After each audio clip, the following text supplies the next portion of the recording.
আজগু বেন্যালে খাইছি পরাটা আর ডাইল ভাজি। আর মোর সাহেবে মোর পাশে বইয়ে রয়েছে, মোর পরাটা আর ডাইল ভাজিতে কোনো ভাগ লইবে, হ্যাঁ আবার আমার হাত দিয়ে খাওয়াই দেওয়া লাগবে। এই তো হ্যাঁ খাওয়াই টাওয়াই দিয়ে আমি নিজে খাইয়া হেইপার হগলিরে বিদে টিদে দিয়া হেইপার জামু রানতে। আজকে রানমু রুই মাছ।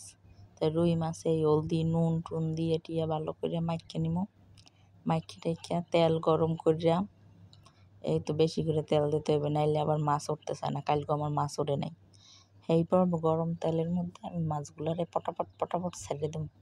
একটার পর একটা বেমলা তেল ছাড়তে আসলে আমার হাতে আমি মাছ ভাজা হয়ে গেলে এবার হলদি মরিচ পেঁয়াজ রসুন তেল ধনিয়ার গুঁড়া জিরের গুঁড়া সব একসাথে কষাই নিমো ভালো করে না কষাইলে আবার হলদি মরিচের বলে গন্ধ হয়।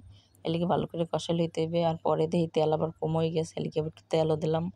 এরপরে এই তো সব মশলা মশলি কষাইনা হয়ে গেলে এবার পানি দিয়ে দিব। পানি দেওয়ার পর ওই কষাইনা পানি মাছের মধ্যে দিয়ে দিব। এবার মাছে পটপটাইয়া ফুটবে, ফোটার পরে এই তো আমার মাছ হয়ে গেছে। এখন রান্নু বাইগুন। এই তো কড়াইতে তেল দিয়ে দিলাম, তেল দেওয়ার পর পেঁয়াজ দিমু, চিংড়ি মাছ দিমু। কালকে আবার চিংড়ি মাছ দিতে মনে হলে নাই, তাই আজকে তাড়াতাড়ি চিংড়ি মাছ দিয়ে দিছি। এরপর পানি দিয়ে দিমু, এরপর হলদি মরিচ দিয়ে টিয়া এরপর বাইগুন দিয়ে দিমু। হলদি মরিচটা এবার কষাই লইতে হবে, নুন দিছি, কালকে নুন দিতেও মনে হলে না। এরপর বাইগুন টাইগুন দিয়া ভালো করে কষাই লমু বাইগুনটারে, নাইলে আবার বাইগুনও গন্ধ হয়। জ্বালা আছে বহুত জ্বালা। এরপর একটু বোম্বাই মরিচ দিয়ে দিম, গ্রানের লেগেও ঝালের লেগেও। বোম্বাই মরিচ দিয়ে দেওয়ার পর লাইটে সাইডে ডাহা দিয়ে দেবো। এরপরে এই তো আমার বাইগুনের সালুন হয়ে গেছে।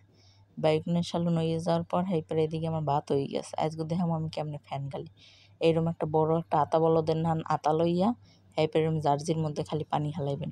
পানি হালাইতে হালাইতে হালাইতে হালাইতে দেখবেন কতক্ষণ পর চাইয়া এই তো গুহা হয়ে গেছে, সুড়ঙ্গ, প্রাচীনকালে সুড়ঙ্গ হয়ে গেছে আপনার ভাতের পাইলের মধ্যে। দেখবেন পানি মোড়ও নাই। এরপর ভাতের মুড়াই উঠাইয়া বড় একটা গামলার মধ্যে জুড়া দেবেন, আস্তে আস্তে ছিটাই দেবেন।